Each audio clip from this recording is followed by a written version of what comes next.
Are you ready to rewind? Take a nostalgia-filled ride back to a simpler time. It's Acid Wash Memories, a retro pop culture celebration. And now your hosts, Joe Murata and Michael Quinn. Hello, everyone, and welcome to episode number 57 of Acid Wash Memories, a retro pop culture celebration. Today we're talking about The Pat Sajak Show. I'm Joe Murata, along with my co-host, Michael Quinn. How you doing there, Michael? Yeah, exactly. What? Why? The Pat Sajak Show. A puzzling choice, if you will. Thank you guys very puzzling. Thank you guys so much for being with us here. If you're new to the show, you're wondering what we do. Each week is a different slice of retro pop culture. It is a retro pop culture celebration. And if you're not interested in the Pat Sajak Show, I'd be very surprised. But if you're not, we do have 56 other episodes available. Where, Mr. Quinn? In the archives. In the archives. So you can find something you like. Last week we talked about Sega. Ever hear that? Yeah, Sega. Remember that? That's pretty popular. But I do want to thank you guys for being with us here, whether you're a first-timer or a long-timer. You can follow us on Twitter at AWM Podcast and join our very friendly Facebook group where you can talk about old, obscure, failed talk shows. Yes. Such as this one. This is like part 2 of old, obscure, failed talk shows. Yes, because we talked about Chevy Chase not too long ago. We kind of have an informal, casual late-night series that we've been doing here. That's true. We've talked about Leno versus Letterman and Conan versus demise Leno. of Conan. Yeah, basically. And Quinn, I'd like to thank you for indulging me in this one. I'm sure I will be repaying the favor next week. Oh, yeah, definitely. Things are going to be owed. I'm buying this one on credit. Yeah. But thank you guys so much for being with us. Buying a vowel. Seriously. You can buy a vowel or be a consonant over at our Facebook group if you'd like. It's a friendly group of folks who like old crap the way we do, Yeah, Quinn. home crap home. Home crap home. Join the Facebook group. It is nice over there. All right, Michael Quinn. So we're going to talk about the Pat Sajak Show. Yes, the Wheel of Fortune guy, but Is Vanna on this? she did make guest appearances. Oh, she look at did. that. She did. Hey, you and I have spent many precious moments. Yes, we have. In front of grills, I should say, such as White Castles. For a brief time, as 1989 then became 1990, there was a late night talk show. It ran concurrently with The Tonight Show. Its existence scarcely mentioned today because it wasn't remarkable, right? Like this, I want to be clear. This was not a major embarrassing failure like the Chevy Chase show. This was just a nothing burger. Like, this pretty was much. just absolutely pure nothing. It's like a ghost talk show. It really, like, I like no that. one knows that this exists. An abandoned talk show, right? It's like the weird rest stop that you can mysteriously get to, but you're like, You shouldn't be like, there. Should I be here? Like, is this okay? That's what happened if you were watching Channel 2 back then. Yeah. Like, what is this? I'm Pat Sajak. In case you haven't heard, I'm hosting my own late-night talk show on CBS. And it wasn't like a cult classic like short-lived as it was. Arsenio Hall show was very popular for a period of time. This is the ultimate. This is like the Sega 32X of talk shows. Like, this is the, like, what? It had a lifespan. Who even had this? But who even had this, right? Yeah. Like Chevy Chase is more like the Atari Jaguar or Right. something like that. Yeah. Get bit by Jaguar. It's crap! And because the show was so inoffensive, so banal and benign, there are a few words to say, but today, Michael Quinn, we're going to find these words as we discuss the Pat Sajak Show. Folks, here's your chance to turn it off. Go back an episode or 2, or 50. Hell, throw your phone in a river. Take up calligraphy. Make a damn omelet. Or a peanut butter pie. Anything else. Don't say I didn't warn you. But first of all, Quinn, very important question for you. What is a host? A host is a person that welcomes you or something to either like any kind of show, like maybe it's a theater or maybe it's a TV show or something like that. They're the host. Sometimes the host is also the interviewer person or whatever. Okay. But there's also like other occasions like WrestleMania host where he's just like the guy that literally like opens the show and then like introduces somebody like for something. Hi, I'm Kim Kardashian, and I'm really excited to be your host for WrestleMania 24. That type of host also exists in other forms of media where the host is kind of like, I don't know, they're like the ringleader of the show. They're not really like part of it necessarily. Okay. Yeah. Now, you could host various things. You could host a game show. You could host a television show. And Pat Sajak is a host, right? Right. And I would say the consensus on him as a game show host with Wheel of Fortune is a damn good game show host. Very good host. Very, Right? like, competent. I would say he's, like, in the Regis wheelhouse. Like, Regis is a legend. He could host frickin' anything, but Pat's up there. Was that a pun with Wheelhouse? Maybe. Possibly. Anyway, by the late 1980s, The Tonight Show with Johnny Carson, as we've talked about, you can find that available in the archives. He was the established late-night juggernaut, right? An institution. Yes. You're damn right.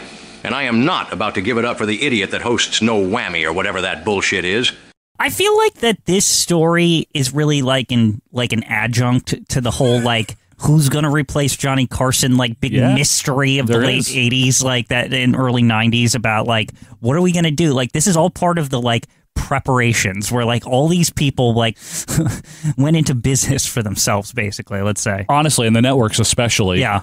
Because the Tonight Show's throne was unchallenged since 1962, even the Jack Paar era before that. But even the challenges now, like that have been emerging in the late 80s, they're not touching Johnny Carson. No one did. Like it's never you could take all the swings you want, you ain't taking this guy down. Like he's like miles ahead of these people. You're right, and some people that did take a few swings in ABC canon, the Joey Bishop show from 67 to 69. Nice. What is that? Are we going to cover that too? No, but you know who his sidekick was? You'll like this.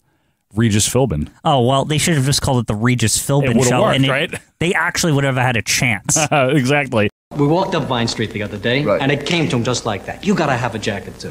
So we went in one of those mod shops, and it was like a father picking out an Easter Day suit for his son.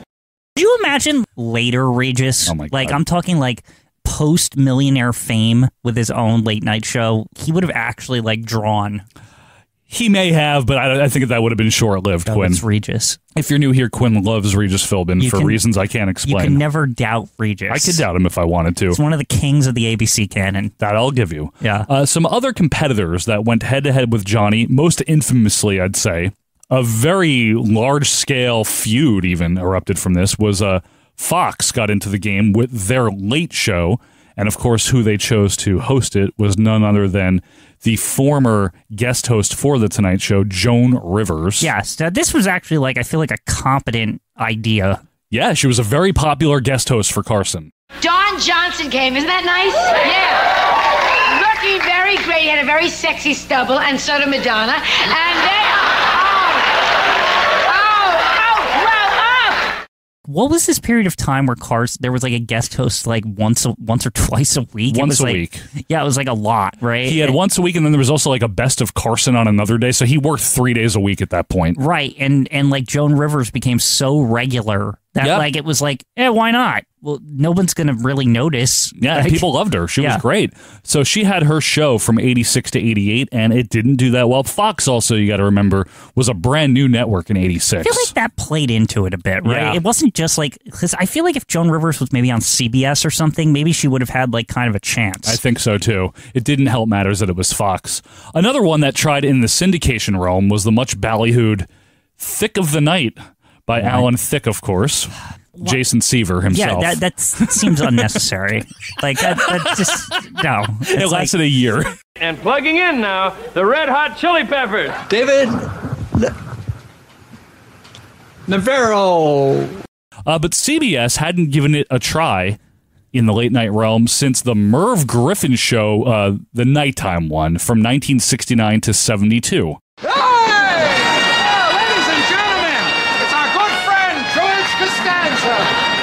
That came up against Carson. It didn't do well.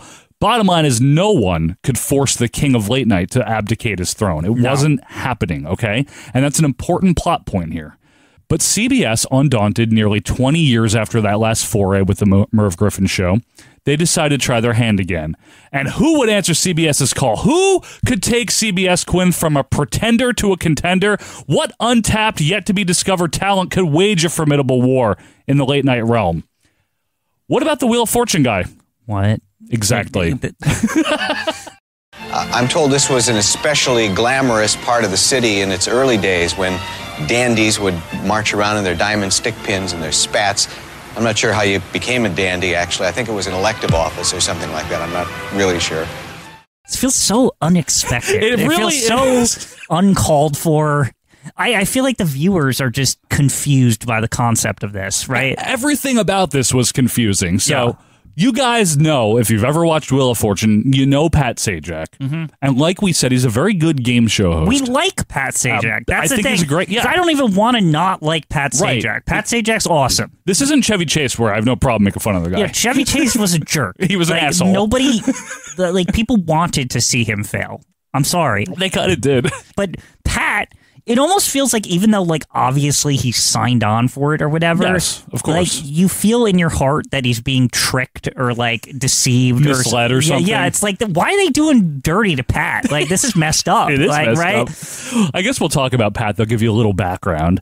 More is available in our Wheel of Fortune episode of L in the Archives. That's enough. But Pat Sajak was born in 1946 in Chicago, and he grew up loving broadcasting, which is always I've noticed, Quinn, Letterman, Conan, all these people, that's always a trend with these guys. With the greats? Yeah. I would put Pat up there with the greats, too, considering he's had, like, a show that's still on for, like, what, 30-something years? Over 40 years. Good Lord, yeah. He grew up watching Jack Parr of The Tonight Show when he was 12, and he was doing his own shows with, like, a wooden spoon. Mm-hmm. You know, some people just love I love broadcasts. I'm a big fan. Why do you think we do these episodes? I mean, people just have a knack for it, right? Yeah, they have an interest. One of the things that might be known about him is when he enlisted in the Army in the 60s, he was sent to Vietnam, first to be a finance clerk, and he's like, no, I want to be in radio. I like radio. And he desperately tried to get weird transferred. Job in Vietnam, a finance clerk. He got transferred to Saigon for radio duty. Despite having zero radio experience, he just got on the air, right? He acted like he did. He kind of pretended his way in. This is Army Specialist Pat Sajak, busting the dawn on a Thursday morning. 10 minutes of AFAN news and sports coming up on the hour. And what he did is he succeeded, Good Morning Vietnam, yes. right? Robin Williams' character is based on a real person from Vietnam. Right. That did similar, not as wacky as Robin, obviously. He succeeded that guy. So he was like the follow-up to the Robin Williams character. So he got in, and he got to do his dream. I mean, all the soldiers got to hear his voice. Yep, and he was, competent, quirky. And when he was done there, he landed a job at the Pentagon, running a slide projector. What? He's still in the military. It's a bizarre job. What, finance clerk, slide projector operator. Like what what? And all the guy wanted to do was be on radio, right, this whole time. And he kept looking, did not find any radio work after the Army, so he worked as a front desk clerk at the Madison Hotel in Washington, D.C. He likes being a clerk. He's very clerkish. Yeah. He should have been in Clerks. Yeah. That would have been funny. Stop. Eventually, he was able to land himself a job at a small radio station in Murray, Kentucky. Well, you got to start somewhere. I guess Murray is the place.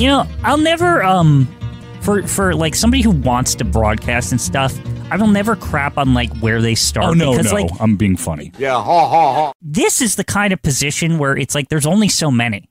If it's open, if it's in bumblefuck nowhere, you're going to take it if you want to just get started, right? And I think, honestly, Murray, Kentucky is right next to bumblefuck nowhere. Right, so there you go. If anyone is aware of Murray, Kentucky, or if you live there, my sincerest apologies. But that's how you get started, right? You just if it's open, you take it, you right? get your foot in the door. Doesn't matter how crumbling the door is, This is the right? days before the internet. There is no like way to start your own like network or whatever. That's like, a great point, Quinn. This is 1972. If they have a radio tower and they have a broadcasting place, you're there. Yeah, is there a desk? Is there a microphone? Yeah. Sign me up, right?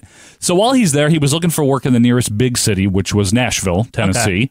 And he was able to land something. He became a staff announcer for the NBC affiliate WSM. And that led to him in 1977, so he's about 30, 31 here, becoming a weatherman. Some of you might have seen remember Before They Were Stars? Remember that show? Yes, I've seen some of Pat's weather escapades. That's where I first saw it. Well, the big question about all this heat, as Paul put it so well, is when will it end? Well, I'm afraid there's really no relief in sight, and that's the way meteorologists say. Well, forget it. And he was kind of a quirky weatherman. Merv Griffin tells a story, because he saw him doing the weather in L.A., which is where he went next.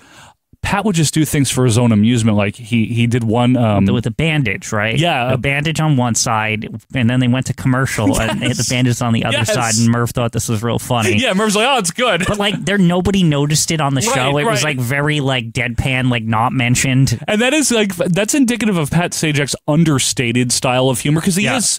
I've said this before. He's quippy. He's funny. Right. He's not uproariously laugh out loud funny though, Pat Sajak, right? Like even on Wheel, he just kind of plays this straight man that might have a little quirkiness underneath. Yeah, I think so. I think that's a good way to put it. So he was on NBC, on KMBC at that time, and he was able to parlay that into a Sunday afternoon talk show, and he did some game show auditions. He had caught the eye of Merv Griffin, and on Wheel of Fortune, which was a popular NBC daytime game show, right? Chuck Woolery was stepping down at the end of 1981. Good. And we saw with Chuck because he wasn't that good. We saw it. We covered this. We did cover it. If you're interested, it's in the archives. So Chuck Woolery was stepping down, and Merv Griffin went to NBC and said, "I got the perfect guy to replace him, Pat Sajak." And they're like, Who the fuck is that? The fuck is, what? Some local guy doing weather? No. And he said, you know what? Either you're going to hire him or I'm shutting the show down. Hey, man, I mean, I was a watcher of ABC Eyewitness News, and people definitely made it from the local to like Good Morning America. It happens Sam all the Champion time. Yeah, being one of them. What Lara something? Lara Spencer. Lara Spencer. Yep. Yeah, like there's people like this is how they get their start. They do the local. You have to, like you said, you got to start somewhere, right? That's like if you're a wrestling fan, that's like the NXT of like television. It's like the local news and like the soaps and shit like that. Yeah, it's the territories. Yeah, they're like that's where like everyone is like kind of like gunning for a spot in the main prime area. Absolutely. And you got to respect Merv Griffin going to bat for this guy. He's like, if you don't hire him, there's no more Wheel of Fortune. Yeah. That's pretty drastic. It's a threat. Because that was a successful show that he was willing to pull off the air for the sake of this one guy that he saw something in. Yeah. So props to Merv Griffin on that, right? Good job. Good job, Merv.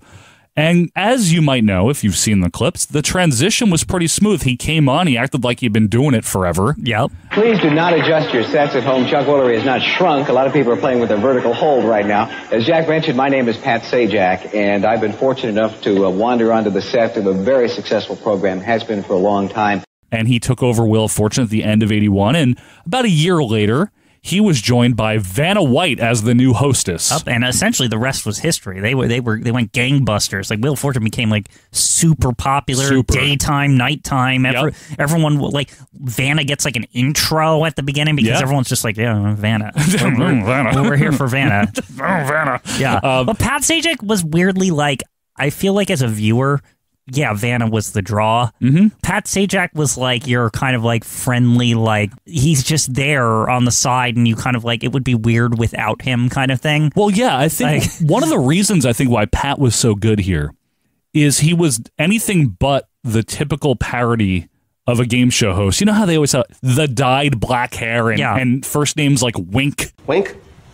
Wick? You know, and all these prizes and all that. The white teeth. As opposed to a lot of the regular hosts, like even like Alex Trebek, for example, he like seems like he's like part of the show or like, I don't know how to explain it, but Pat just seems like along for the ride in a way where he feels like he's you. He feels like he's the audience member. Like, okay, next we're gonna do this, right? I wonder if that's the quality, the character quality that Merv Griffin saw in him. He's just kind of like an everyman. Right, exactly. You don't when I see Pat on Wheel, it doesn't feel like an unattainable thing. Like maybe I could host Wheel or something, right? Like Pat doesn't seem like some crazy, amazing thing or anything. Whereas like Alex Trebek was very authoritative. This guy was like, he was serious. When I was a kid, this is not a joke. I thought Alex Trebek was some former professor. I thought he was like legitimately like, oh, well, you can't just host Jeopardy unless you're really smart or something, right? He carried himself with that air though, didn't he? Right, like this authoritative Stentonian, like, no, this is serious here. I really thought he had like a PhD or something in like astrophysics or like I thought he was like the smartest man on earth. Like how did he figure out all these questions? Like he was on like another plane, right? Yeah. And meanwhile, someone like a Richard Dawson was like this kind of aloof, charismatic character. Right. And even like, Gene Rayburn from Match Game, your drunk uncle. But even Richard Dawson, right? Even he blends into his show where he was the other polar opposite. I thought that this guy was some weird like party guy on the West Coast, and he just get drunk all the time. He and did, I think. But I thought that Family Feud, even the name itself, it sounds like some crazed party drunk man would think feud. Maybe I was just a stupid kid, but I really did think you. that the hosts somehow were part of the thinking up of the show or something. You know what I mean? The way they presented it was as if oh no. He thinks of all these wacky things to do on Family Feud, or Alex Trebek. He's writing all the clues, right? Writing the clues, yeah. This is how it was presented though to the viewer. But I think there is something to that even Bob Barker, all those other hosts, they seemed above the game in a way, and not in a bad way, right? Pat seemed like you said he was just kind of along for the ride, right? Just kind of quipping, no, you're wrong. I weirdly cared if Pat had a life event or something, I wanted to know about. And Wheel was very good with that when there was a life event with Vanna and Pat. They would mention it and shit in the after part where they happy talk or whatever. Yeah, the happy talk was very cute. Yeah, always at the end. It was very genuine. Vanna went on vacation. Here's some pictures. Yeah. It's this would happen on the show all the time. It was so nice. Yeah.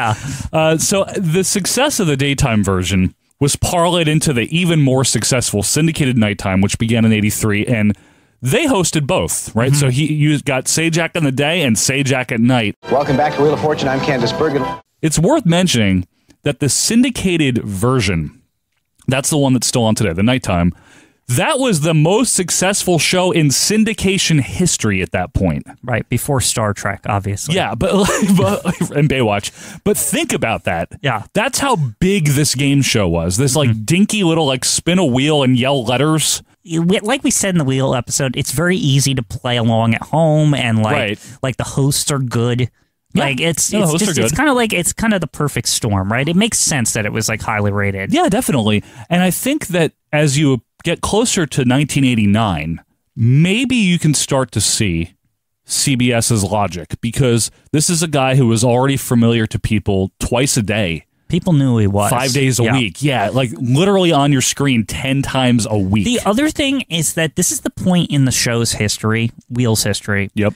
I feel like this is at the end of the 80s was the first time I think people were wondering was how long is this going to be on? Right. Right? Is this just wow, we had a good 5 to 7 years or something, right, and okay, that was fun, and then Vanna and Pat will go do something else, and maybe they'll cancel Will. I don't know, but or get some new jerk in there. Yeah, right? Exactly. This is the first. You have to remember, we're still at the point in the history of Wheel where people didn't know if it was going to be on for 50 years or something, like Price is Right, or That's was it going to, you know what I mean? Nobody knew. Yeah, even the original Jeopardy was only on for 10 or something like that. Right, or is it just going to kind of go by the wayside? It was a great hit. Get revived in 20 years, maybe. Yeah, bring it back later or something. Yeah, you're right. So meanwhile, over at CBS, the Columbia Broadcasting System. This is CBS, the Columbia Broadcasting System. They were dead last in primetime by 1988, and their late night situation was no better. Which is a peculiar place for CBS to be, because they were kind of the original leaders, if you will, with Lucy and stuff like that. And even All in the Family after that. Yeah, they always were kind of on top. So this is an interesting position for them to be in. I think you're right. They were in the toilet by this point, Quinn. And they would have a revival in the 90s. We know that. Yes, they would. Murphy Brown. No, but everyone loves Raymond mainly and stuff like that. And Murphy Brown, clearly, Quinn. After the Merv Griffin show had ended, remember, that was 1972, the last time they went late night. What they were doing on Monday to Thursday for late night, for that 11, and beyond slot, was they were just running drama programs and a movie on Fridays. And by the mid-'80s, just give you some figures here, that was pulling in about 4 million people. By comparison, Carson was getting around 6 million. Right. And Ted Koppel's Nightline on ABC was getting 5 to 5.5 million. That's not surprising if you lived through the Nightline years. Yeah. Nightline was I feel like Nightline's positioning was it was an option when something serious was going on in the news. Yeah. CNN existed and stuff, but a lot of people watch the networks for their news. So if there was some cable, if there was some shit going down, I don't know, the fall of the Soviet Union or something, they were not going to watch Carson then. They were going to go over to Nightline and figure out what the hell's happening. That's a good point, Quinn. Yeah, fair point. They were actually dismantling sections of the Berlin Wall today as jubilation spread across East and West Germany. Also want to give you an idea, without getting too into it, we've talked about this in syndication and stuff, but affiliates, right? The local stations that are part of the CBS network, they don't have to run the late night programming. That's not stipulated. Right. And they were only about 70% of the affiliates were even picking up the network offering. By comparison, Carson on NBC, he had the upper 90s in terms of affiliate support. Right. So almost every affiliate was showing Carson, but CBS's crap that they were shoveling out in the late night, they had about 70%. And that's important because if you're going to put a new show on there, you want that to increase. Right. So one guy that wanted it to increase was Michael Brockman, who was the vice president of daytime, children's, and late night programming for CBS at this time. He wanted to win back these affiliates, and his idea was to establish a late night talk show that could hang in there so that when Johnny Carson retired, there would be an established show already. So this, in a weird way also, I'm not going to lie, this seems risky, and I'll tell you why. Because you could actually go the news route instead and take on Nightline. Yes, you could. Because CBS has respect. You know, like sure. they had Cronkite before that. Yeah, like it's not like they're like slouches with their news department. Like it is like all I'm saying is it's somewhat risky. They could do 60 Minutes evening or something. They could have. Yeah, that's all I'm getting at is that they literally like had a good news department. Yes. And Carson is so entrenched, right? Entrenched, and like it seems like you can't topple Carson. No one did. And I don't know. It just seems like this is a risky move from the onset to like let's go the late night route rather than the news route. I think you're right, Quinn. And the other gambit that they were taking here is Carson had like a year left on his contract. I think it ended in '89, but he had never once said, nor had anyone, that he was stepping down in '89. Right. What if the guy decided to do another 8 years? Yeah. You know, like now you're trying to just get a show on the air but not do well for 8 years. This is also kind of playing off the rumor mill a little bit, CBS, like that everyone was kind of expecting Johnny. Yes. Like the gaga was that Johnny Carson, he's getting ready. I feel like for like a decade they were like, he's going to go. Like, this is it, right? Pretty much. You're right, though. That's totally what it was. Michael Brockman had a quote here to give you an idea of the psyche. We are not going to kill off The Tonight Show. It's an institution. But there is a point in time when Carson may not want to do the show anymore. I would like to be in place when that happens. So basically, they just want to get in vulture position. Yeah. They want to just sit, like, even if this show doesn't work, right, we'll just keep bankrolling it just so it's like waiting and waiting. It's waiting like in the bush, right? It's like, it's in a bush. It's just waiting for Johnny Carson to leave and then just like, oh, we can, then we'll just push the shit out of it. Right. And it's like people are going to switch to this, right? To me, I don't work in television. Yeah. That doesn't sound wise. Because you don't know how long you're going to have to sustain that either, Right. right? It's like if the execs get cold feet and they're like, we're not going to put money behind this anymore. Like Johnny losing money. Like if a year from now Johnny Carson's still going, they're like, why the fuck are we pouring money into this shit, right? Very good point, Gwen. Very good point. Now, Brockman had known Pat Sajak since the late 70s when they were both working for NBC at the time. And it was then that Pat Sajak had expressed an interest in hosting his own talk show. Right. And Michael Brockman kept that in mind. We know that Pat Sajak went to Wheel. But in 1986, the two met up again, and they tried to make this idea of Pat hosting a talk show a reality. And by July of 1988, it was officially announced the Pat Sajak Show is coming to CBS. I'm Pat Sajak. My new late-night talk show on CBS has to compete with those adult movies on cable. To be fair, pulling in a game show host was not without precedent. Plenty of talk show hosts were game show hosts like Merv Griffin, right, Steve Allen, and Johnny Carson. So it's not, like you said earlier, you have to start somewhere. That's the old days, though. I think. Yeah, it's the 50s. You gotta remember too, is the 80s and early 90s. The comedy's edgier. Like Dave Letterman is more a better balance. Yeah, because he was a stand-up too. Right. But also there's plenty of comics out there that are super edgy at this point in time too that they could have just like instead put in the position. They could have. They're really going old school with this route of like a game show host, right? Radio and game show. That is very old school. You're right about that. Even then, yeah. Pat's a little old for his years, I think, in that way. And again, it's nothing against like Pat's talent. It's just the times had changed. That's a good point. Like imagine if they got like, I don't know, Eddie Murphy or something. Something like that's raw and edgy for this time period. Eddie Murphy was raw. God, imagine something like George Carlin or something like that. Yeah, exactly. You know what I mean? Like something like people are like, yeah, this is badass, I right? like that, Quinn. Sam Yeah. Kinison. I Oh don't my know. God, no. Yeah, I just mean like just something where it's like with the times. With the times, yeah, I get what you're saying. Pat Sajak is kind of timeless in a way, right? The other thing with Pat Sajak, too, is that whereas a Steve Allen and Johnny Carson and a Merv Griffin and a lot of other people were either stand-up comedians or at the very least comedy writers, Pat Sajak was not. Like, he was just a person with like a good sense of humor. I don't know how else to like put it. But I'll say this, the thing that we do tend to forget is that TV had a lot of really good writers during this period of time. Like Conan O'Brien was just a writer. Yes, he was. You know what I mean? Like, yes, he was. But there was a lot of people like him. You're right. Just sitting on the bench doing writing. That's a good point. They weren't performing. And so, like, maybe CBS thought, you know what? We have confidence the writers can give Pat's a good host. Whatever you give him, he's going to put it out there, right? Sure. And he's going to present it well. He'll sell it. Yeah. Yeah, I think you're right about that. Maybe that's what was the calculus, right? It was like maybe Pat's just like a conduit for the writers. Okay, fair enough. I'll give you that. So Michael Brockman was actually able to get, remember we were talking about the affiliate clearances, they were down in the 70s. He was able to get about 90% of the affiliates to pick up this show pre-production. Mm-hmm. That's a big leap from where they were. So far, so good. But bear in mind, affiliates were not committed to contracts, so they could drop this show at any time and replace it with whatever syndicated crap they wanted to if it wasn't doing well. That's the one thing. So what they did in preparation for this is they built a new soundstage over at Television Studios, still used to this day. I believe it was used for Late Night with Craig Ferguson. There you it go. went on to be used for Tyra Banks' show. That cost... God, the Tyra Banks show. That's a memory. Sorry for bringing that up. Pat Sajak was signed to a 2-year contract. $60,000 a week is the rumor on that one, okay? And Pat Sajak had some quotes here that I find very telling. We're not looking to raise the level of TV. And another one, we want people to know we're coming, but we don't want to build up expectations. I got to say, that's a pretty, that page is $62,000. That's not bad. That's not a bad chunk of change. A week? Yeah, it's pretty good. A week?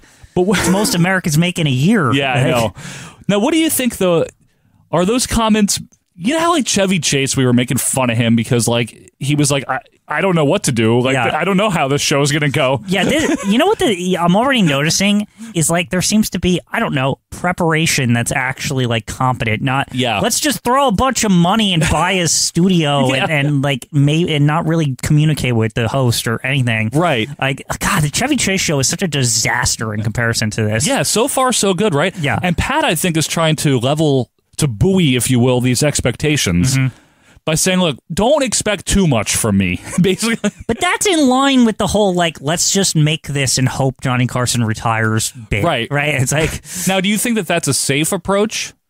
Oh, it's safe, but I think it's safe for the wrong reasons. I think you're right, because you're almost shooting... Not that you're shooting yourself in the foot, but you're almost... It's like if your defense attorney believes you're guilty. You know what I mean? It's just like... This is like landing on the moon and like leaving someone there like just in case more people come. Like you know what I'm saying? Like you're planting your flag, but like there's not a real good likelihood that anybody's gonna like try to take the land from you. You know what I'm saying? Leaving someone on the moon just to like guard. Like, just like, hey, we got this, right? There's no one here. You're guarding from nobody. That's what this show is to you. I like that. Okay, so that was good, Quinn. Pat hosted his, he had to give up something in order to be able to do this, right? Time-wise. So he decided he was going to give up the daytime wheel because the nighttime one's more successful. So he hosted his final daytime wheel on January 9th, 1989, including a special appearance by Merv Griffin, who swung by to say thank you. I've been doing the show about 7 years now, and this is my last daytime Wheel of Fortune. But I will continue to be on the nighttime show, and I know we'll be seeing a lot of you there. And as we all know, Rolf Bernishko was handed the reins briefly before Bob Goen took over. Do we all know? Like that's a bit of a stretch. Some of you might know that Rolf Bernishko took over briefly, and he was very awkward at it. Anyway, that same night, mark your calendars, folks, January 9th, 1989, the world saw the debut of the Pat Sajak Show. And we're going to tell you all about it very shortly. Because on the other side of this break, we got to get into the show itself, right? Mm-hmm. How did it go? How was it received? How long did it last? All of those questions will be answered. In the meantime, why don't you buy a vowel? Yep. Solve the puzzle. Use the bathroom, okay? Whatever you got to do. On the other side of this break, it is the thrilling conclusion to the Pat Sajak Show when more Acid Wash Memories returns.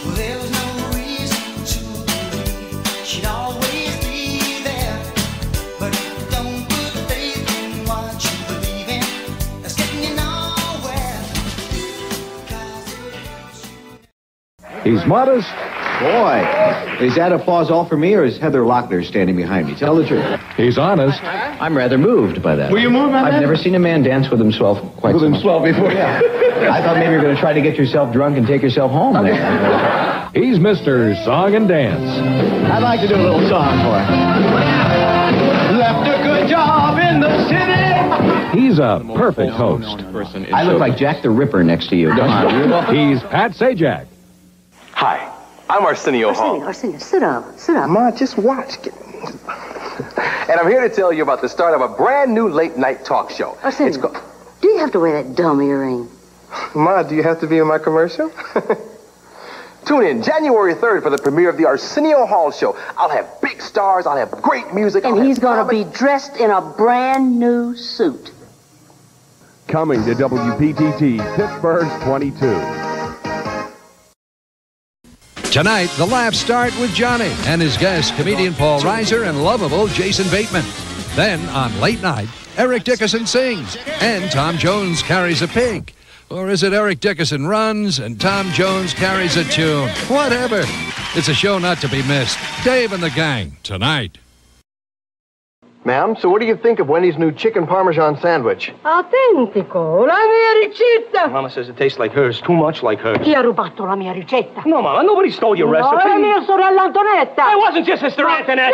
Try Wendy's delicious new chicken parmesan sandwich. A whole chicken breast fillet, real mozzarella, and a rich tomato sauce. It's at Wendy's now, but only for a limited time. She didn't sell your recipe to nobody, Mama. Wendy's new chicken parmesan sandwich. And now we return to more acid-washed memories. Hey, you came back. Wow. Episode wow, 57. you came back. I'm very proud of you guys for making it. Episode 57, Acid Wash Memories. Joe Morata here with Michael Quinn, of course. Uh-huh. We're talking about the Pat Sajak Show because somebody has to, you know? This is going to be like the only podcast ever about the Pat Sajak Show exclusively. Sometimes it's okay to be unique. There's got to be a resource for the Pat Sajak Show. Like, YouTube's obviously got to cover, but the Pat Sajak Show in podcast form, we got to do it. It's got to be done. I mean, we do the heavy hitters. Somebody has to. Somebody has to. Like, is there even like a podcast about the Chevy Chase show? I don't think so. Yeah. And again, except ours. Right. You know, we'd go mainstream, folks. We did Sega last week. We did Full House. These are topics that a lot of people have covered, but the Pat Sajak Show. No one's listening to this episode right now. And sometimes you just got to plant your flag on the moon and hope that more people show up, Quinn. Or just in case more people show up. God, imagine funding that. Like, it's like we got to send food and just keep feeding the dude that watch the moon. Just, you know. To babysit the moon. Yeah, just because you have to keep, like, sending resources. That's the worst part, right? It's because there's no restaurants on the moon. Exactly. You know why? There's no atmosphere. Sorry. Okay. Follow us on please follow us on Twitter at AWM Podcast. Shoot us a request to join our group on Facebook. And really, thank you for being here because this is very important. This episode. Also, leave us a review if you don't mind, preferably a good one on your favorite podcast ad. That'd be really good. Anyway, we were talking about the Pat Sajak Show. Mr. Wheel of Fortune himself, he steps down, and as we all know, Rolf Berniska took over, Quinn. Yeah, and as none of us know. As no one knows, except Jeff. The first episode of the Pat Sajak Show was January 9th, 1989, and I think in keeping with our fashion here, why don't we just get a little snippet of the beginning of it and see what we think, and all of you can hear it along with us. Very Tonight Show with the curtain and everything. Yeah.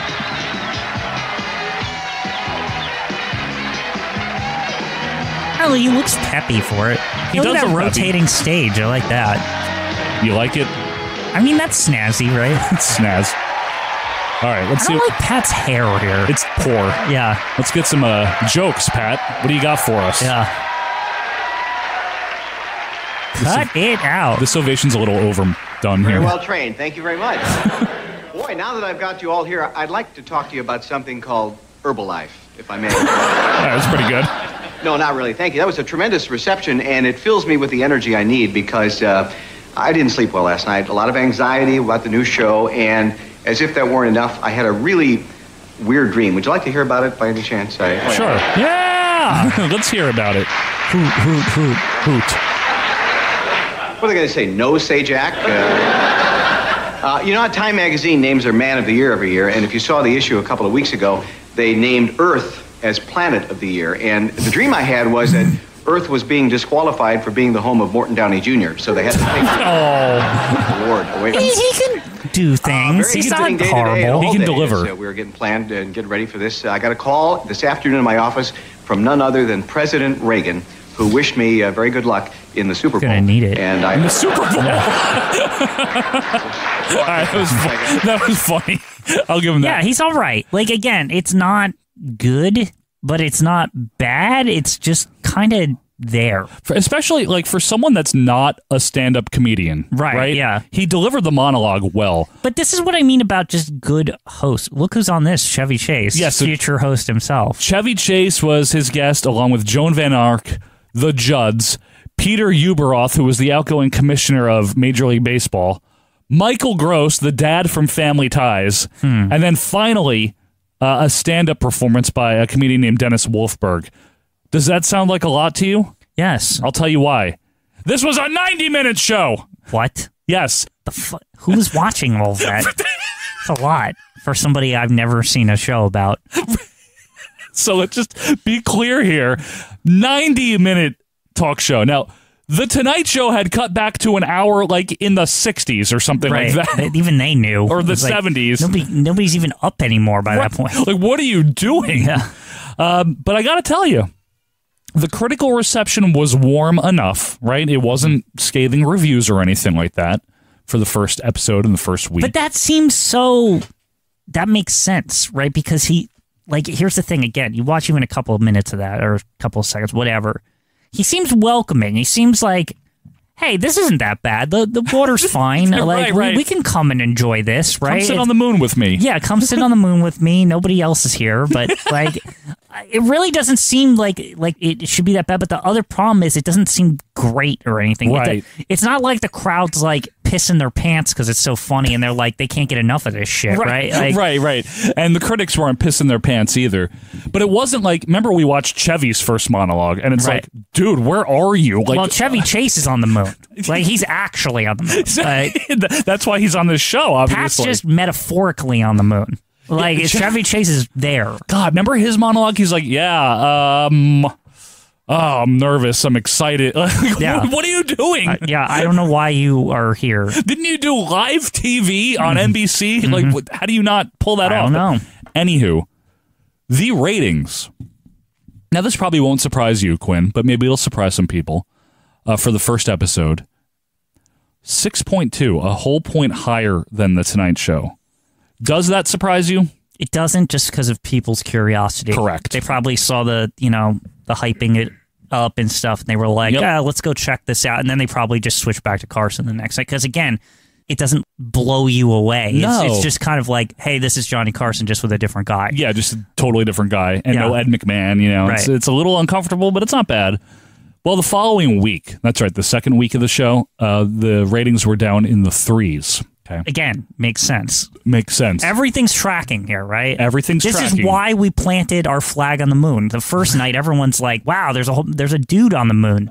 then they're like, oh, and whatever. Yeah. Like, that happened. Let him sit there. We don't care about him. If you just want a break from your late night routine, make a break for the Pat Sajak Show right after News Center 6 Night Team Report. 3 is a lot lower probably than they wanted to sustain for that point, but adding to all of this, right, is that another late night talk show had debuted right around the same time in syndication, the Arsenio Hall Show. James Brown is in jail, y'all. He's a sex machine now.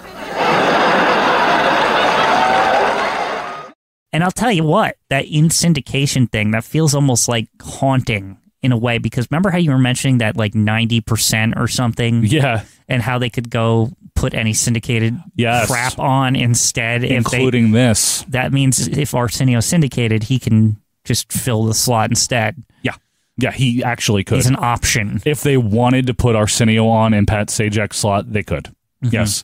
Now, the thing with Arsenio, as a lot of you know, is he very quickly caught fire. Remember, Quinn, we were talking, what if we had like an edgier comedian, someone younger, more of the times? Right. Arsenio wasn't like world famous in the 80s, but he was also a very popular comedian, and he was just like a popular figure, I guess, is the best way to if say. anybody saw Coming to America around this same time. Exactly. He was, he was in the movie.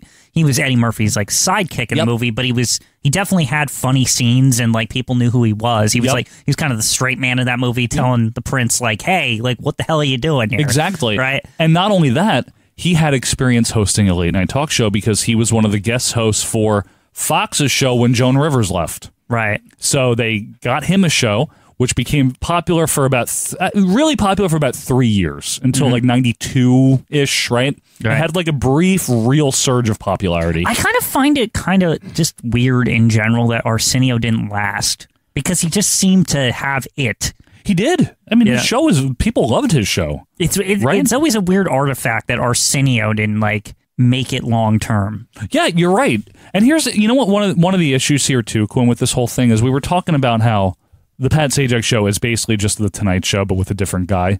And that was intentional, right? So like, you come out with the monologue in front of the curtain. You have the band leader and you have your sidekick announcer guy, and you do the guests, and there's like the fake trees in the background, right? Like the whole thing. It's the same show. In fact, it almost seems like Pat's just keeping the seat warm for when Johnny Carson retires and they want to put like a real person in there. Nothing against Pat, but I mean, like, he's not a comedian, like you said. No, he's not. Like, it's just like they're just waiting. But you think about Arsenio's show. A very rowdy audience, intentionally, with the barking and all that. But a totally different layout. There was no desk. Arsenio wore like casual contemporary clothes for the time. Again, he seemed modern. Yes, like they would sit like in these chairs and just like hang out. Yeah. It wasn't formal at all. He would get people that the kids and teenagers wanted to see. And that was the big thing. Pat Sajak was competing essentially with Johnny Carson's audience. Right. Arsenio was getting their kids. Yeah, he was just getting a different audience. Yeah, he was just going for the people who weren't watching this shit. Right. He was getting teenagers or kids that weren't supposed to be up that late, that were watching TV by accident. Right. And that was a popular thing to do. I saw Arsenio in the early 90s or that even way. Kids in their late teens who were old enough to, their parents weren't policing them their bedtime anymore. They were 17 or something, right? It's like they're like, okay, like, wow, these are the people I give a shit about are on this show. Right. Even cooler, and I'm not saying a funnier comedian or whatever, but even cooler, I think, perception-wise, than David Letterman, who was the guy, obviously, after The Tonight Show in the 12:30 slot. He's the same age as Pat Sajak, Letterman. Arsenio was like 10 years younger than both of them and just had a totally different feel. So he was stealing whatever, I don't know, if you're like 19, you're not going to be watching the Pat fucking Sajak show, are you? This is where the whole, like, how we were talking about at the beginning of, like, this is kind of a risky proposition, especially the way they're doing it. I keep thinking, as we're talking about this show, about how much better they would have been served if they literally just used their all-star news team to compete against Nightline instead. Can you topple Koppel, though, Quinn? Yeah, I'm just saying. I don't know. I think you can, because Koppel's secondary in the ABC canon already. What do you mean? He's not like... Well, he's not an anchor. He's not Peter Jennings or anything. Peter Jennings is an anchor. Koppel is a presenter and an interviewer. I know, but that was a different always, thing. I'll tell you what, on the You're doing the hierarchy of ABC News now? On the side you here, I want to say this. That's what he's doing. I always thought it was awkward that Koppel was the host of that and not either Barbara Walters or...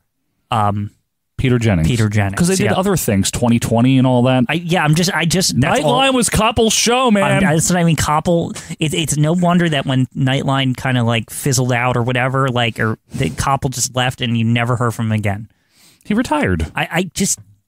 What's your problem with Ted Koppel? Or that other weird guy with the weird eyebrows. What's his name? Sam Donaldson? Yeah, he's fine. Don't bring him up on this program, Quinn. We're way off. He seems way more serious than Koppel. Koppel is grandfatherly, damn it. All right. Listen, here's the bottom line, though.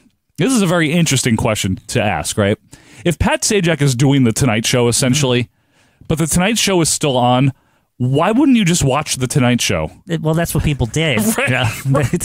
So why did they do this show even expected that to happen? Like, they weren't even like, again, this is all just like, it seems in theory, again, put your flag on the moon and just wait, right? But in practice, it's not happening. Like, you know the old saying, shoot for the moon, even if you miss, you'll land upon the stars? Uh-huh. I think they shot for the ankle. Yeah. Like, they weren't trying for shit here. They're just like, this show will be okay. Why don't you watch it sometimes instead of Johnny? Shot for space garbage. Yeah. Like space dust or whatever. Space dust. But, like, seriously, they're like, it'll be all right. What kind of marketing pitch is that? It'll be, Well, maybe they think, we're putting some humor in it. Like, we're laughing with everyone else. They know this is going to be crap. But like that's the joke, right? Unlike Chevy, who's like, I suck at this, and it's going to suck. Remember? Yeah. It's like, okay. What was that, by the way, as like a joke? Like, other late night hosts have done that when they've like debuted their shows. It's like, yeah, we know this is going to suck. Like, I said, ha ha. You know what I mean? Like, Conan did it. Yeah. But in Conan's defense, nobody knew who the fuck that guy was. Yeah. Like, Chevy and Pat Sajak were known, right? Right. Who is Conan O'Brien? This is redheaded dude you've never seen in your life. He's like 6'4", and he's like, you don't know who I am. And we're like, yeah, you're right. We don't. Yeah. You're totally right, Conan. It's true. But anyway, as you might expect, very quickly after the debut, ratings kept falling to the point that the Pat Sajak show was behind The Tonight Show, clearly, Nightline, and Arsenio. Who basically everyone. Yeah, and I need to remind you, Arsenio, syndicated. Right. You're on CBS and you're behind a syndicated show, not a good look. Yeah. Nobody is happy with that. Well, we are in the glory days of syndicated. We to be are. fair to syndicated, again, Star Trek, it's on by now. Like, yeah, Star Trek Tracker, it is on. Yeah, a lot of it's outer getting space high in this ratings, one. bro. A lot of astronomy in this one. Yeah. I I just mean to say is that, like, syndicated had proved itself. We're at the point, and this is kind of unfortunate for Pat Sajak, but syndicated had proved that it could, like, deliver. It did. In the ratings, and here we go, once again, another example. You're right. It doesn't just have to be reruns of Mama's Family or whatever. Exactly. Stupid show. Pat, no, it's not. Underrated. Kiss My Grits. No, I'm just kidding. That's not I know, that's Alice. Yeah. Anyway, unfortunately, the other thing here is that Pat's work ethic, or maybe not work ethic, maybe his just dedication to the show, was also somewhat called into question because there were reports that he was very professional, meaning he'd come in at noon, he'd tape his show from 5:30 to 6:30, and then he'd be out the door by 6:45. And there's nothing wrong with the workman-like hours there. But if you think about how driven David Letterman was, Jay Leno, like, notoriously, like, obsessing over his monologue, Arsenio, and even, like, Carson's team, probably not Johnny himself by that point, but, like, the Carson people, I don't think it's enough of a recipe to just be like, I'm the host. What are we doing today? Come in and leave. Well, you know what I'm saying? So I want to, here's the thing. Pat Sajak has a successful show on You're right. now. Like, why the fuck? You're right. Like, why even put in more than the hours that are required of him on his contract? What? Like, why? I'm serious. Okay. Like, let that be CBS's stupid problem to figure out if the show's good or not, and then make it better. You're basically saying, fuck you, pay me, right? Hey, like, again, They signed the contract. This is the risk you get when somebody already has a show that is on, that is getting better ratings probably than this stupid thing that they're doing. Like, I'm just saying. Syndication, too. Yeah. Yeah, I guess if his goal was to be a really successful show, then maybe he should have worked harder. But if his goal is just to do this job that he's been contracted to do, what is his motivation to have a really successful show when he already has a really successful show? That's all I'm getting at. Okay, you know what? I think your logic is sound, Quinn. This is CBS's logic is not sound. That's why they're in the toilet still, by the way. You got to pick somebody who's hungry. Right? Exactly. You got to, like, somebody's going to try. Pat's already known throughout the country. Pat's eating good. This is $62,000 a week. Fuck it. Like, you know, like, I'll just go do wheel after I'm done with this. my normal job. You're right. I can't argue that. Like, that's the thing, is they paid him so much, he really didn't have a reason to care if you kind of, you know, like in a weird way, because, again, this is like his side gig. It is. And they're like giving him more money. He's probably not writing a single joke himself, No, right? and I absolutely don't blame him. I don't think I really don't blame him. I don't think he's picking guests. I think they're just, hey, Pat, you want Meredith Baxter? I gotta go think about Wheel of Fortune. Right. That's where my bread is buttered. Because when this shit inevitably gets canceled, I'm just gonna go back to Wheel of Fortune, and then I'm just gonna take the paychecks as long as they come over here. Fair analysis. I'm serious. Fair analysis. So when did you start developing your skill? Oh, just settle down. By the fall of '89, things were not going well. All right. Remember, the show started in January. By Halloween or so, it was not going well. And CBS said, you know what we're going to do? We're going to shorten this show to 60 minutes, like regular fucking shows. What a great idea. I don't know what they thought they were doing with 90, man. Seriously. I think they thought maybe once Johnny Carson's over, people will join Pat. And then those people that did that, eventually they'll be like, wow, I like Pat better. And then they'll start watching Pat instead. You might be right, but you know what those people did when Carson was over? They just watched Letterman. Because Letterman's good. Or I don't know was it arranged where Pat was on slightly earlier than... No, okay. He started at the same time Johnny did. Okay. In January of '90, around the 1-year anniversary of this show that was still on after 1 year, Howard Stringer of CBS said that we are strongly committed to this show. So strongly that the month later, they started having guest hosts every Friday. This is funny, Quinn. They changed the set. They went from being a clone of The Tonight Show to a clone of Arsenio. Yeah, that's predictable. They got rid of the desk. Yeah. Pat started wearing like sweaters and shit, not just casual attire. And they would just sit on like the little chairs and talk. The sidekick banter was gone. All of the Tonight Show elements were phased out, and now it was like, hey, it's Arsenio. Now let's go to Mars. Yeah. And get that land. But somebody's already there. Yeah, Arsenio Hall. Yeah, exactly. Here we go again. Yeah, here we go again. Same fucking logic. I hate when that happens. Yeah. Nice of you to be here. Glad you're with us. Ladies and gentlemen, I just noticed a big improvement. This show continues to improve. If it's any more improved, we're going straight to the Smithsonian next to Archie Bunker's chair. Look at this. We have apples here. We had Oh, look at this. Isn't that nice? Are these real? So having Friday guest hosts after 1 year, this is not Johnny Carson where Johnny's like, I don't want to work all these days. This is CBS being like, we don't want you to be here. We want to see if there's somebody better every Friday. Yeah. You know what I mean? CBS announced yesterday that Pat Sajak is going to have a guest host on the Pat Sajak Show on Friday night. You know, that Pat's our guy. We love Pat. We're behind this guy 1,000%. Pat will be here Monday, Tuesday, Wednesday, and Thursday. But on Friday night, we'll have somebody else hosting the Pat Sajak Show. And they asked the drone at CBS why, and the drone said, well, because we want to look at new talent. Hey, Pat, do you hear a clock ticking somewhere off in the distance? Even during February sweeps of 1990, Pat's show was now averaging about a 2.6 rating. By comparison, The Tonight Show, 5.6. Right. I mean, just to show the disparity. But none of this is surprising at this point. No. Like, right? No, none of it is. And also, unsurprisingly, there were rumors starting to swirl that either the show was going to just be canceled or maybe Pat Sajak himself would be replaced. And again, when you have guest hosts in there, I understand that, you know. One of the guest hosts on the March 30th, 1990 episode was Rush Limbaugh. Yes. Did anyone ask for this? Like, this is, come on. It's an odd choice because he's not a comedian, right? Well, he's a political guy, which means you appeal to only 50% or so-ish of the audience. Unless you're Ross Perot. Is this like, man, we're only getting like 10% of the audience. Maybe we can at least get 50%, right? Like, by this guy. Like, this guy's limited from the onset. In that regard, he is. I guess this show is the most famous one of the Pat Sajak Show, incidentally. But it doesn't even have Pat Sajak on it. Correct. He gets into a tizzy at some point with women in the audience about some issues, which we don't need to get into, but you can watch it for yourself. But let's just see the opening here, okay? We'll see if he does any happy talk and stuff.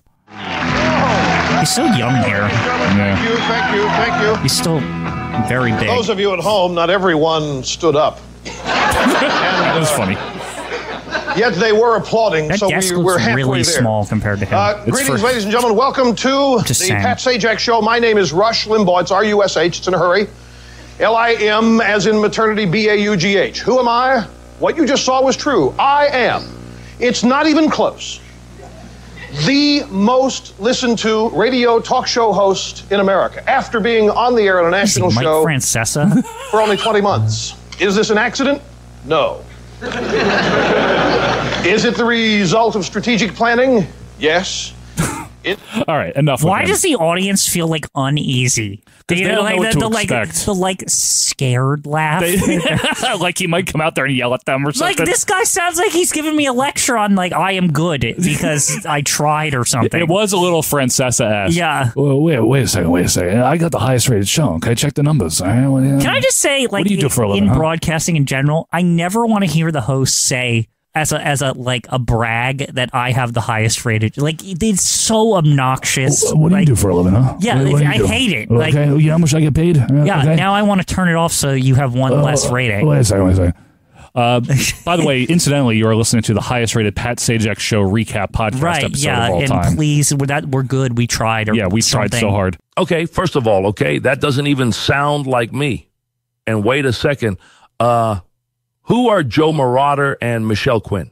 Bottom line is, this is March of 1990 now, right before Hulk Hogan fell to the Ultimate Warrior at WrestleMania 6.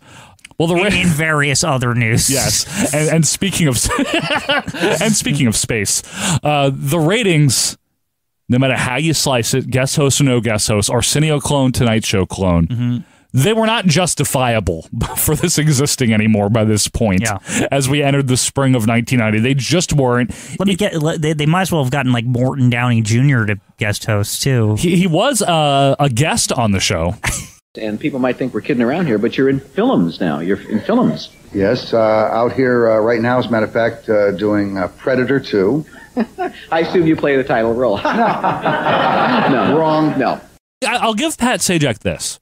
The guest list is like, it's some good people. Yeah, you know what I even mean? when you said the first one, I mean, like, even though Chevy Chase, whatever. But I he was mean, doing Christmas Vacation soon. they had other people. It didn't seem that bad. They had like Jim Henson on. Yeah. With Kermit. Yeah, you know, that's stuff good. like that. People like Kermit. Kermit equals ratings, okay?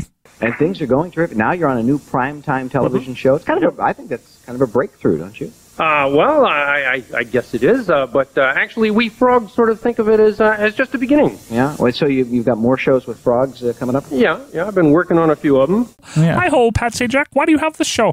But You no, ever notice adults like the Muppets more than kids? because it's mainly the Muppets was an adult-ish show. That's true. It's just so funny to me because they're supposed to appeal to kids, but like I mean, they like adults parlayed. just like every adult I've ever met just like fucking melts when Kermit shows up. They're just like, oh come on, like it's Kermit. Remember that Muppet movie with Jason Segel and who was it? It Amy was Adams? so good. It was so good. Yeah, it was.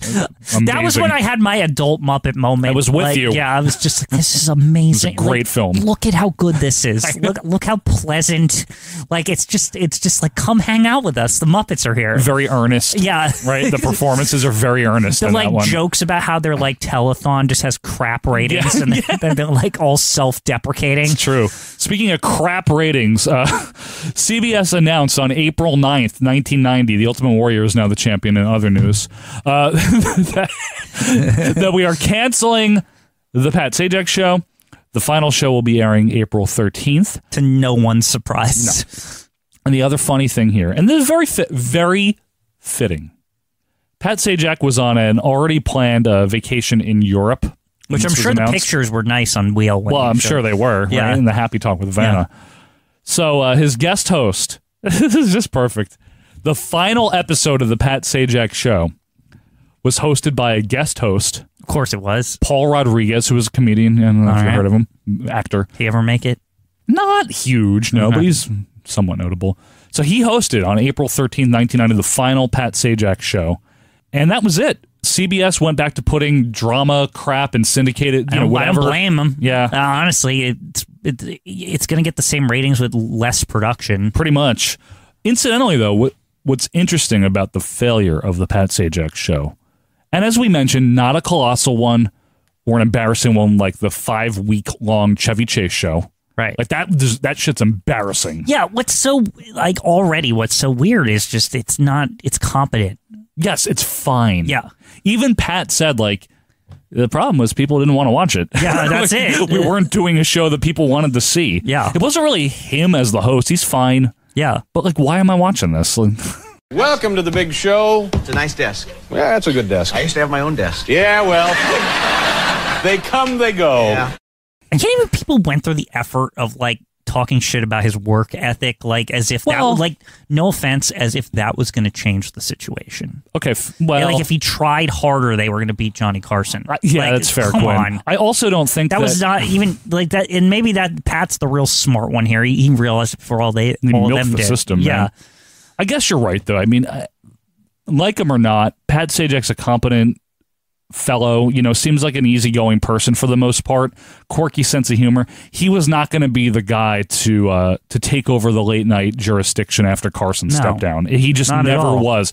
He wasn't a groundbreaking, transformative comedian the way like kind of Letterman was in the early days.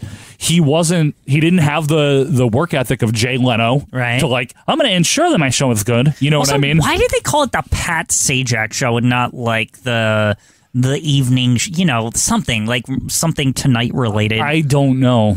I can't answer that for you. Because that just locks you in my opinion. That's true. You'd have to change the name if you replaced him. The only time that ever really worked was the David Letterman show because people knew, like, David Letterman isn't on during the day. Like, you know what I mean? They just know.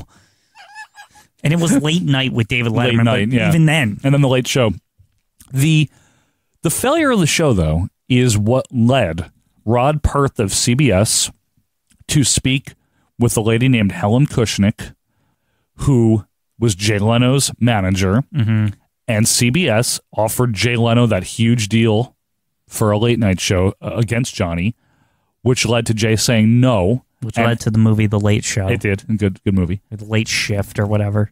And then Helen getting NBC to commit to Jay getting the Tonight Show, which led to Letterman leaving NBC and going over to the same CBS, finally giving CBS a successful late night show. And it's all because of Pat Sajak. Yeah, good for Pat Sajak. See, so he had a positive contribution. See, there you go. Pat Sajak, he served a purpose. He did. What's wrong with Pat here, man? Normally we would talk about the legacy of the show. There isn't one. Yeah. I doubt. All you can really say is Pat Sajak did a late night show. Then he went back to Wheel. Yeah, that's it. Yeah, pretty much. It wasn't bad. It just wasn't anything. It's like saying, "How was your glass of water?" It just kind of exists. Yeah, it kind of exists to like be a weird footnote because it's one of those these are really good cornflakes. But it's one of those things like nobody even remembers because it's just so nothing. Right. You know what I mean? Well, let me ask you a question. You probably wouldn't remember. I know you have a really good memory, as do I, with Recall when we were like 3 or 4. Do you remember when this was on? No. I actually do. And that's because as a very attentive 3 and 4-year-old, I loved Wheel of Fortune. Right. Apparently, I used to call it Wheel of Sportune, my grandmother told me. Yeah.